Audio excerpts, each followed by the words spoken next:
Assalamualaikum warahmatullahi wabarakatuh. Salam sejahtera bagi kita semua. Salam Om Swastiastu, Namo Buddhaya, dan salam kebajikan bagi kita semua.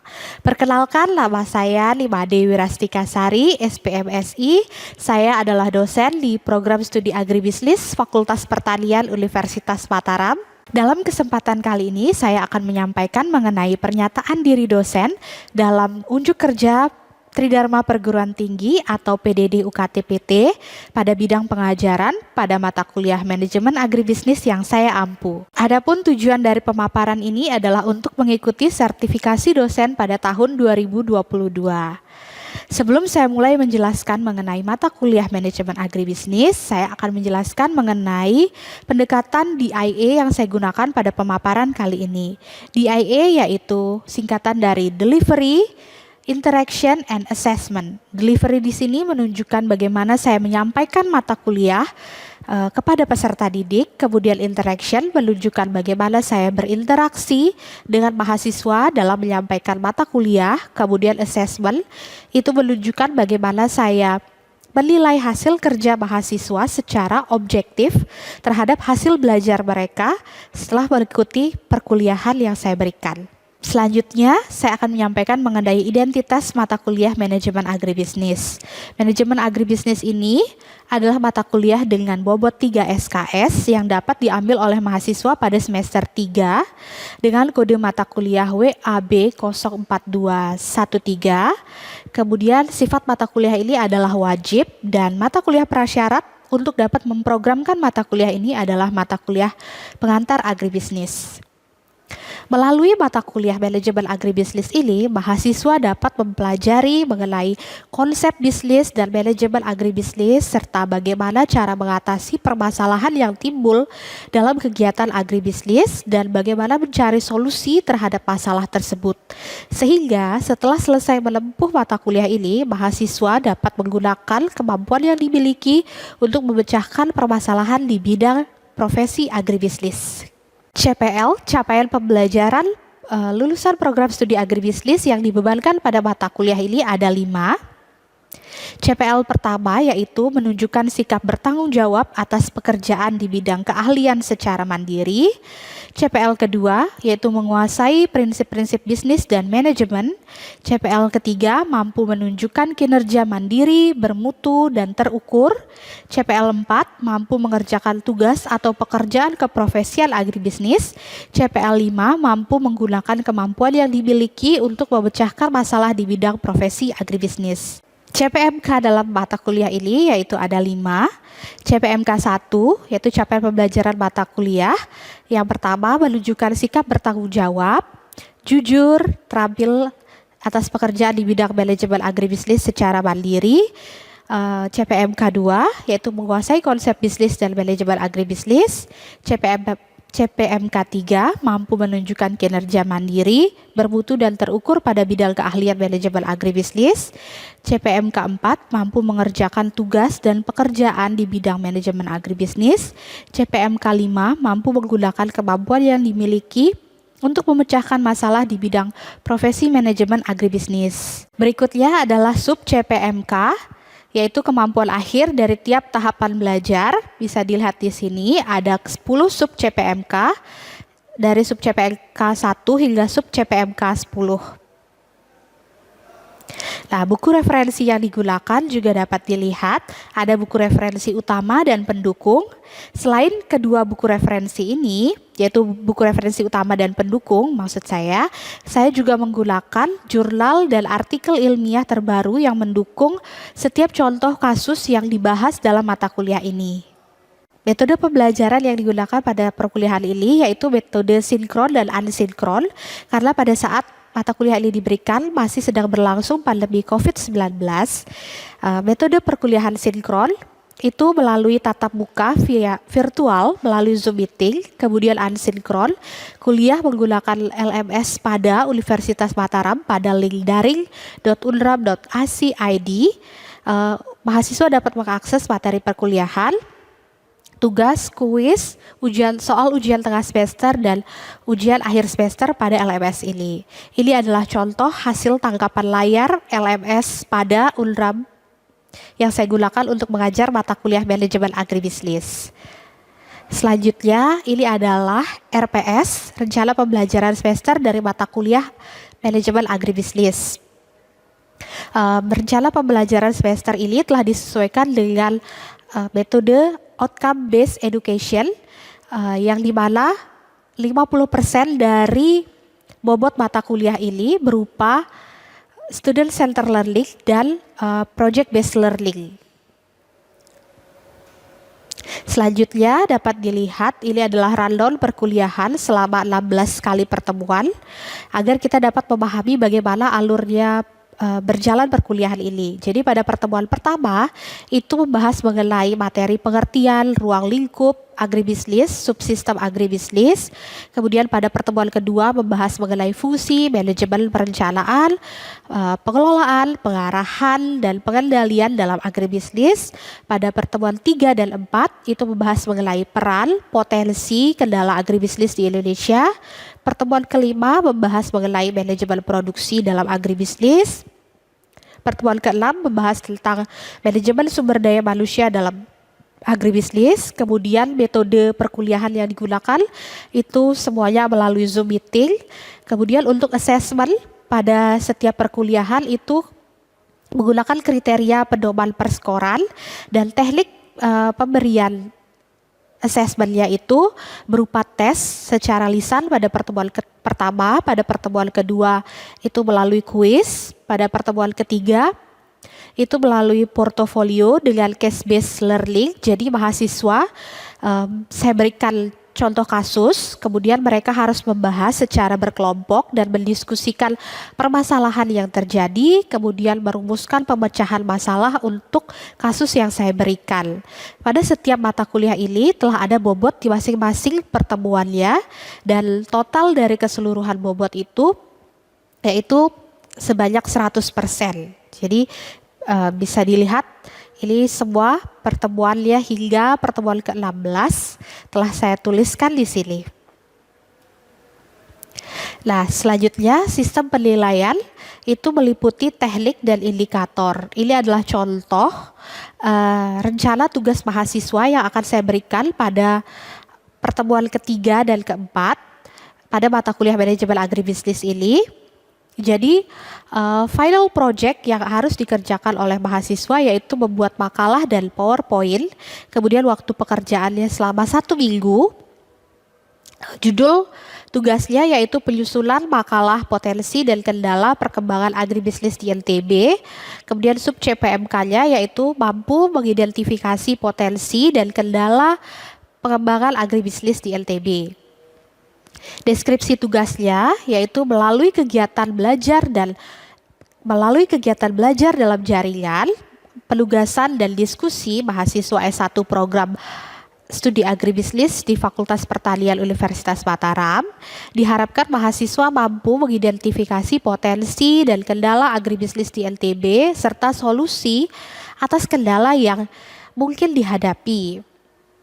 Metode pengerjaan tugas yaitu pertama mahasiswa harus mengidentifikasi potensi komoditas atau produk apa saja yang dapat dikembangkan berdasarkan aspek pemasaran, aspek produksi, aspek manajemen, dan aspek finansial dengan didukung dengan literatur dan jurnal minimal dari 5 tahun terakhir. Yang kedua, mahasiswa harus mengidentifikasi kendala yang mungkin akan dihadapi jika mengembangkan komoditas atau produk tersebut di wilayah itu. Yang ketiga, mahasiswa harus mengidentifikasi pemecahan masalah yang dianggap paling tepat untuk permasalahan tersebut berdasarkan literatur terkait. Yang keempat, mahasiswa harus menyusun makalah yang berisi hasil diskusi yang mereka lakukan. Kemudian yang kelima, menyusun bahan dan slide presentasi. Yang keenam, presentasi dalam jaringan via Zoom, hasil diskusi yang telah dilakukan dalam bentuk PowerPoint. Selanjutnya, bentuk dan format luaran telah saya jelaskan di sini, bagaimana mereka harus menulis makalahnya. Kemudian format fontnya dan ukurannya juga telah saya paparkan secara rinci. Begitu juga dengan PowerPoint yang harus mereka hasilkan, bagaimana kriteria yang saya inginkan. Nah, selanjutnya ini adalah indikator, kriteria, dan bobot penilaian. Ya, bisa dilihat di sini. Jadi indikator dan bobot penilaian itu berdasarkan komprehensif, kemudian penilaian terhadap makalah yang mereka kerjakan, kemudian penyusunan slide presentasinya dan terhadap presentasinya sendiri. Jadi bobot untuk kemampuan komprehensif mereka, bagaimana mereka mampu memilih potensi komoditas produk untuk dikembangkan di wilayah NTB berdasarkan aspek yang telah saya jelaskan. Kemudian yang kedua, bagaimana mereka mengidentifikasi potensi komoditas tersebut, kemudian mengidentifikasi kendala usaha di LTB, itu bobot keseluruhannya itu sebesar 40%, kemudian penilaian untuk makalah bobotnya sebesar 20%, itu dari ketepatan sistematika penyusunan makalah, kemudian ketepatan tata tulis makalah dan sumber pustaka yang digunakan, serta ejaan yang benar, kemudian bagaimana mereka menulis literasi sesuai dengan apa style, kemudian penyusunan slide presentasi itu bobotnya 20%, itu bagaimana mereka menyampaikan dengan jelas, konsisten, sederhana, dan inovatif, menggunakan tulisan, font yang mudah dibaca, kemudian jika diperlukan didukung dengan gambar dan video klip yang relevan. Selanjutnya presentasinya sendiri juga dinilai sebesar 20%, itu dilihat dari bahasa yang komunikatif, penugasan materi, penugasan audiensi, kemudian pengendalian waktu presentasi selama 15 menit presentasi dan 5 menit untuk diskusi, yaitu dilihat dari kejelasan dan ketajaman pemaparan media presentasi. Untuk jadwal pelaksanaan, ini tugasnya diberikan pada tanggal 1 Juli 2022 dan batas akhir pengumpulannya pada 8 Juli 2022. Kemudian bobot penilaian tugas ini adalah 15% dari 100% penilaian mata kuliah ini. Kemudian tugas dikerjakan secara berkelompok, terdiri dari 4 hingga 5 orang dalam satu kelompok. Kemudian ini adalah daftar rujukan yang digunakan. Mahasiswa bisa menggunakan buku ini sebagai rujukan atau referensi mereka dalam mengerjakan makalah, dan mereka bisa juga mencari daftar rujukan yang relevan, bisa berupa dari buku, kemudian jurnal yang terkait, dan dari sumber yang terbaru. Berikut adalah rekaman video proses pengajaran yang telah saya lakukan sebelumnya. Oke, selamat siang semua. Selamat siang, Bu. Ya, apa kabar kalian hari ini? Baik. Baik. Ya, hari ini adalah pertemuan pertama kita untuk mata kuliah manajemen agribisnis. Ya, Ibu akan share screen ya, PPT perkuliahan kita hari ini. Ya, jadi materi hari ini akan membahas mengenai pengertian, ruang lingkup, dan fungsi subsistem agribisnis. Tujuan dari materi hari ini adalah agar mahasiswa memiliki kemampuan dasar dalam memahami konsep agribisnis dan manajemen agribisnis. Nah, ada yang masih ingat apa itu pengertian agribisnis? Ada yang tahu? Saya, Bu. Ya, Ahmad. Suatu kegiatan usaha pertanian yang dapat mendapatkan nilai tambah atau keuntungan. Ya, ada lagi? Saya, Bu. Ya, Nurul. Agribisnis adalah kegiatan usaha di bidang pertanian. Ya, oke. Jadi begitu ya, agribisnis terdiri dari kata agri dan bisnis. Jadi agri adalah pertanian dan bisnis adalah usaha. Jadi intinya agribisnis seperti yang teman kalian sampaikan tadi, yaitu kegiatan usaha di bidang pertanian yang berorientasi untuk menghasilkan keuntungan. Jadi dalam arti sempit ini, agribisnis ini dalam arti sempit hanya merujuk pada produsen dan pembuat bahan masukan untuk produksi pertanian. Nah, sedangkan dalam pengertian modern ini mencakup keseluruhan perusahaan yang terkait dalam kegiatan penyediaan input, sarana produksi, usaha tani, pengolahan, dan pemasaran. Jadi secara luas semua orang yang terlibat di dalamnya itu termasuk dalam pengertian agribisnis. Nah, kemudian kalau manajemen, apa nih? Apa pengertian manajemen? Mengatur atau Ya. menggerakkan orang Ya, yang mengatur atau menggerakkan orang. Ada lain lagi? untuk mencapai tujuan bersama. Ya, jadi ya, manajemen itu adalah ilmu yang mempelajari bagaimana cara mengatur atau menggerakkan orang lain untuk mencapai tujuan bersama. Kemudian ini, kalian masih ingat fungsi dari manajemen? Apa Saya, saja? Bu. Ya, Fungsi Julia. manajemen itu mungkin ada 4. Yang pertama perencanaan, yang kedua penyusunan, yang ketiga pengarahan, dan yang terakhir pengendalian.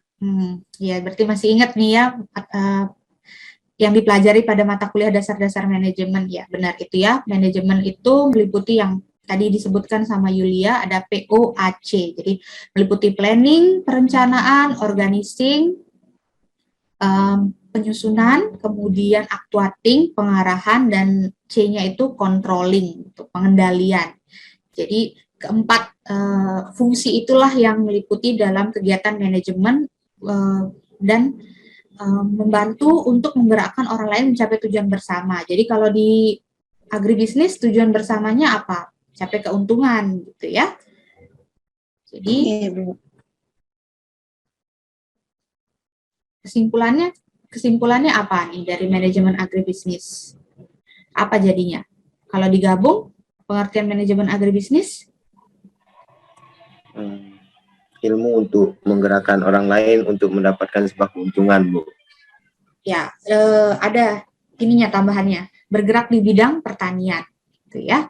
Jadi ilmu untuk menggerakkan orang lain atau suatu kegiatan di industri pertanian yang menerapkan ilmu manajemen gitu dengan memperlakukan fungsi perencanaan, pengarahan, organizing, controlling, pengendalian untuk memanfaatkan semua sumber daya alam yang ada untuk mencapai tujuan yang menghasilkan keuntungan. Seperti itu ya. Selanjutnya ini adalah kondisi agribisnis di Indonesia. Kalian familiar nggak sama ini? Kalau kondisi agribisnis di Indonesia itu skala usahanya kecil. Kemudian ini, kajian sistem agribisnis. Jadi ada 2 pendekatan analisis, itu ada analisis mikro dan makro. Kalau yang mikro itu memandang agribisnis ini sebagai unit perusahaan yang bergerak baik dalam salah satu usaha, dalam salah satu subsistem maupun lebih. Nah, kemudian yang makro ini memandang agribisnis sebagai unit sistem industri dari komoditas tertentu yang berbentuk sektor ekonomi secara regional maupun nasional. Selanjutnya ini adalah subsistem agribisnis. Jadi agribisnis itu terkenal sebagai sebuah sistem. Gitu, dia tidak berdiri sendiri. Gitu. Jadi dia terdiri dari subsistem-subsistem lainnya. Kemudian inilah yang menjadi satu kesatuan. Gitu. Jadi ada namanya upstream agribisnis. Ini subsistem hulu, itu terdiri dari subsistem, maksud Ibu terdiri dari sarana produksi pertanian, saprotan, jadi ada benih, bibit, alat, dan mesin pertanian itu masuknya ke dalam upstream agribisnis. Jadi subsistem agribisnis hulu. Jadi bibit, benih, pupuk, alat-alat dan mesin pertanian, pestisida itu masuknya ke subsistem hulu. Kemudian ada on-farm agribisnis. Ini yang subsistem usaha tani. Jadi ini yang meliputi subsistem budidaya, gitu, kegiatan pengolahan lahan, kegiatan menanam, kemudian sampai panen itu pada on-farm agribisnis. Jadi pada subsistem ini usaha tani. Kemudian setelah itu ada processing agribisnis, itu subsistem pengolahan.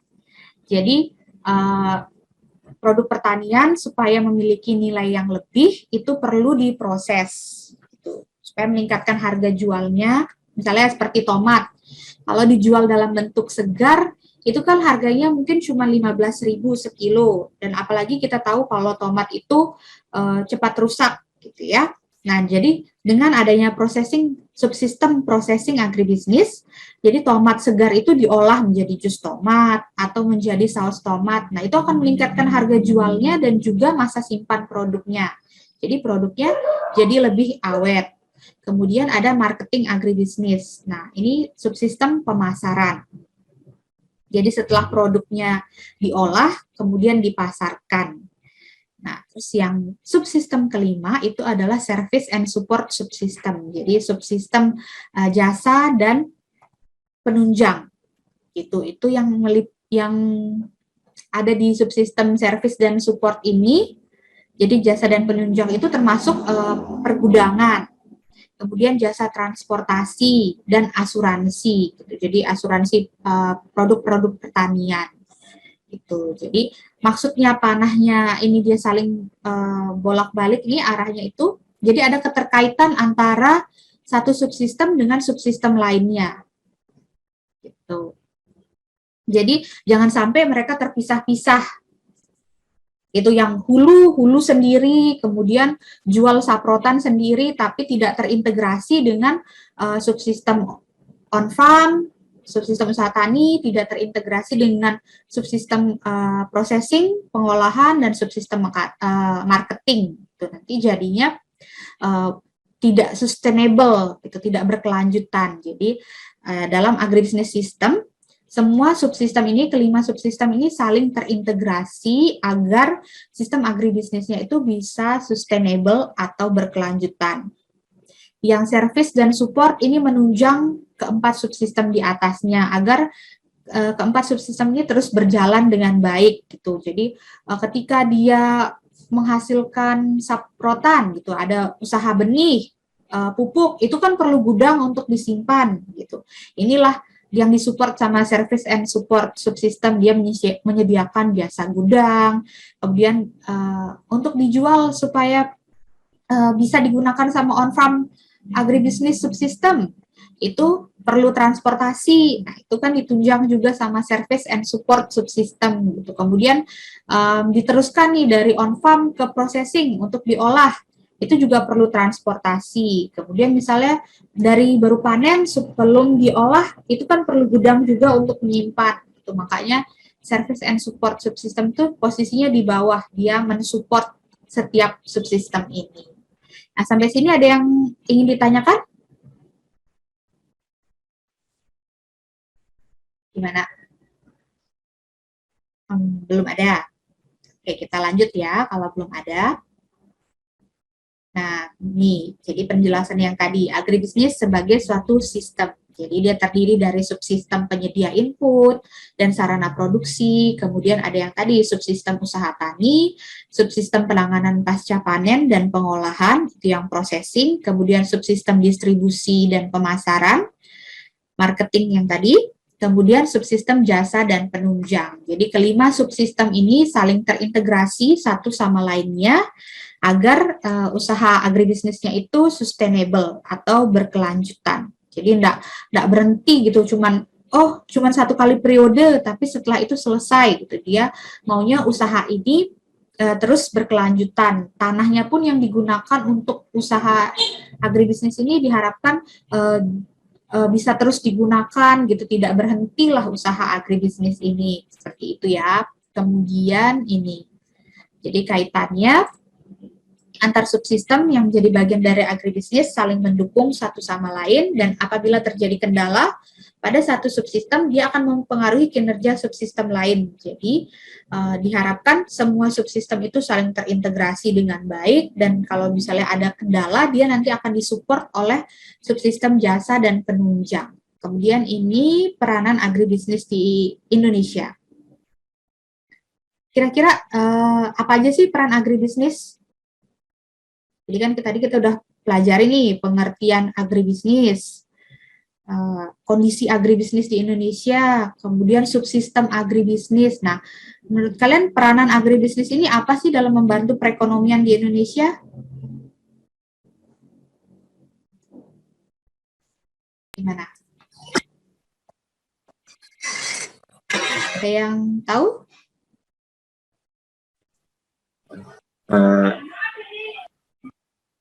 Apa tadi, Bu? Peranan agribisnis. Sebagai salah satu penyumbang devisa negara, Bu. Ya. Ya, benar. Ada lagi? Yang lain?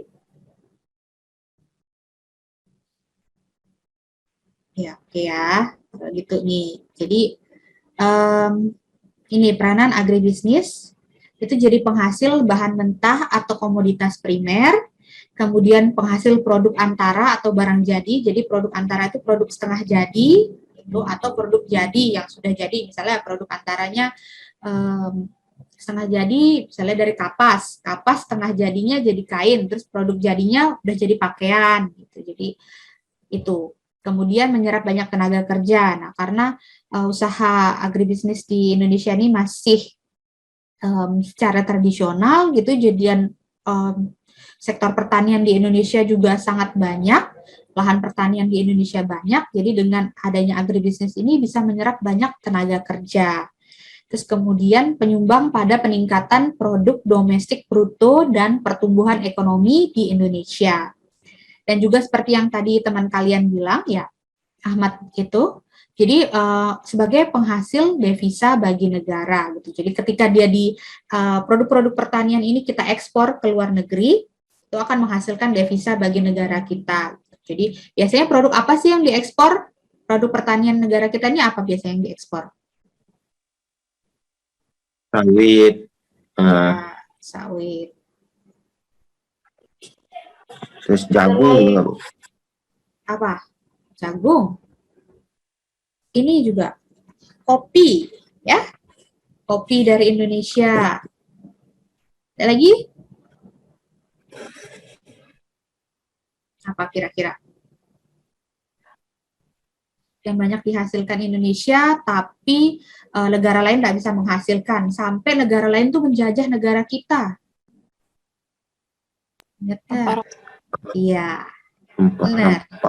Rempah-rempah. Tuh, ya itu ya, itu juga banyak diekspor rempah-rempah, baik yang dalam bentuk segarnya maupun yang sudah diolah jadi essential oil. Itu sudah diekstrak jadi minyak, minyak rempah-rempah. Itu juga banyak diekspor.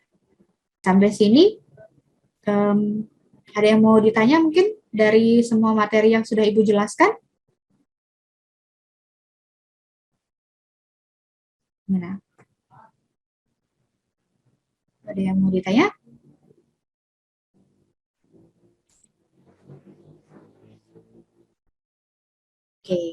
Oke, kalau enggak ada, sebelum kita akhiri mata kuliah ini, kita simpulkan ya apa yang tadi sudah kita pelajari. Jadi tadi kita sudah belajar tentang pengertian agribisnis, pengertian manajemen agribisnis, kemudian 4 subsistem agribisnis, dan juga 4 subsistem agribisnis dan peran agribisnis di Indonesia. Jadi masih kalian ingat apa tadi yang subsistem, 4 subsistem agribisnis? 5 subsistem agribisnis itu apa saja? Subsistem hulu, Bu. Ya, hulu. Terus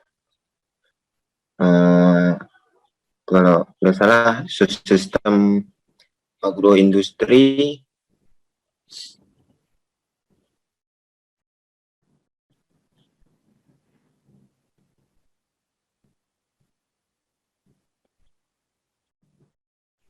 Sama pengolahan, Bu. Ya, pengolahan dan Dan juga pemasaran, marketing, pemasaran. Ya. Satu lagi? Pelayanan. service and support system. Ya, nah itu ya. Jadi itu yang kelima subsistem yang kita tadi sudah pelajari. Terus kemudian tadi peran agribisnis itu apa aja?